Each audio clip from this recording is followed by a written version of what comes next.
ठीक तो हो ना? इतनी रात का है, अंधेरे में तुम्हें डर नहीं लगा? ना, आज मुझे किसी से भी डर नहीं लगता। बदनामी से भी नहीं? नहीं, जिस वक्त तुम्हारे पास, तुम्हारे साथ होती हूँ तो बदनामी का भी नहीं। तो तुम इस वक्त यहाँ पर क्यों आई हो? नदी सागर से मिलने क्यों जाती है? सूरजमुखी हमेशा सूरज की तरफ ही क्यों देखता है? और ये पारो अपना स्वाभिमान, अपनी कुल की मान मर्यादा सब कुछ छोड़कर रात के इस वक्त अपनी देव के चरणों में जगह मांगने क्यों आती है? इन सारे सवालों का सिर्फ एक ही जवाब है देव। जवाब तो एक है पारो, पर सवाल बहुत सारे हैं। कोई सवाल नहीं जब तक हम दोनों साथ हैं। और यही तो वो लोग नहीं चाहते। तुम क्या चाहते हो? तुम्हारी खुशी। पर पारो, बाबूजी इस रिश्ते को हमारी नजरों से नहीं देखेंगे। हम उन्हें मना लेंगे।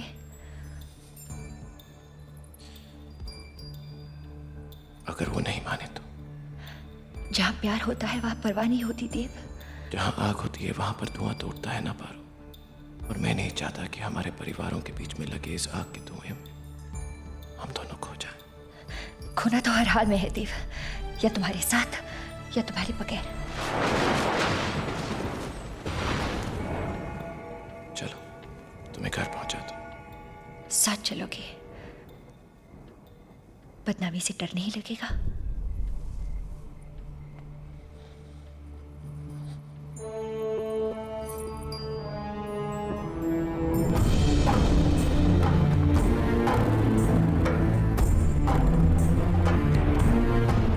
धुतकारे जाने पर तो कुत्ता भी उस चौखट पर वापस नहीं आता। जब दिन के उजाले में बात न बनी तो रात का सहारा लिया तूने। खुलेआम कोठा क्यों नहीं खोल लेते तुम माँ बेटी?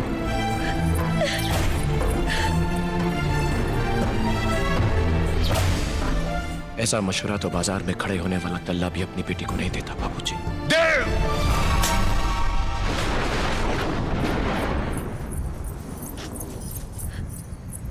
पारो, मैंने तुझे दिए के साथ साथ देवदास के लिए जलते हुए देखा है पारो। तेरी चाहत की इतनी कीमत है मेरी नजर में कि अगर पूछ कर गई होती देवदास के पास तो एक रात के लिए तेरे वैश्या बनने पर भी मुझे ऐतराज ना होता। माँ, मैं तो बस पूछने गई थी। और जवाब क्या आया पारो? बता। तू अकेली तो नहीं गई थी पारो। हमारे घर की आबरू को अपने सीने से लगा कर गई थी तू। खुद तो वापस आ गई और उसे वही छोड़ आई। अब जाने भी दीजिए ना बाबूजी, छोटी सी बात का इतना बड़ा तमाशा क्या बनाना। वैसे पारो की इस शॉल का क्या करें? कह दो इसे जाकर लौटा आए। ये रिश्ता नहीं हो सकता। मैं ऐसा नहीं करूंगा। डोंट फॉरगेट योरसेल्फ देव। तुम भूल रहे हो तुम किसके साथ बात कर रहे हो।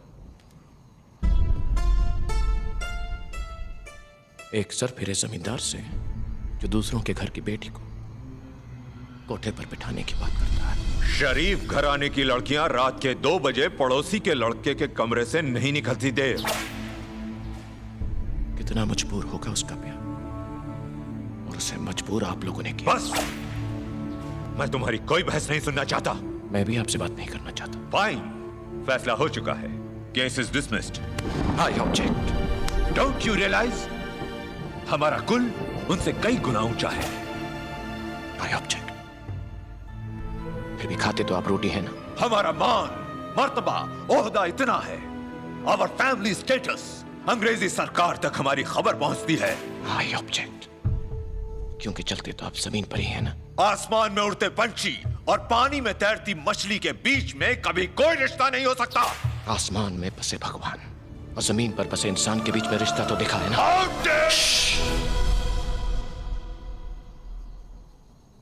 I said I object.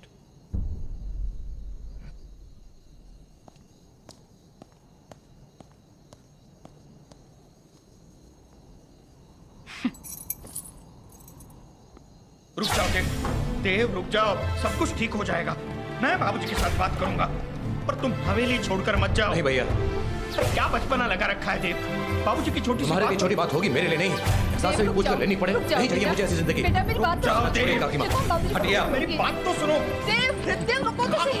मेरी बात सुनो, बस रोको उसे कुमुद। देव मेरी बात सुनो। रुक जाओ दे, तुम कहीं नहीं जाओगे। छोटी माँ के बाबूजी से बात करनी, ये सब ठीक हो जाएगा दे। नहीं धर्मदार, इस तूफान का गुजर जाना ही अच्छा है। मैं अगर तुम क्या तो बहुत नुकसान हो जाएगा, हट जाइए मेरी आप। बात सुनो दे, छोटी माँ के। देव जा रहा है पारो।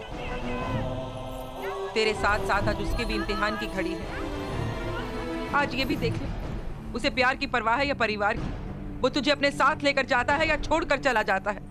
और अगर नहीं लेकर जाता तो आज के बाद वही होगा जो तेरी माँ की मर्जी होगी। मेरी बात सुनो देवा, देवा मैं तुम्हें नहीं जाने दूंगा। रुक जाओ देवा, देवा रुक जाओ। हट जाओ धर्मदार।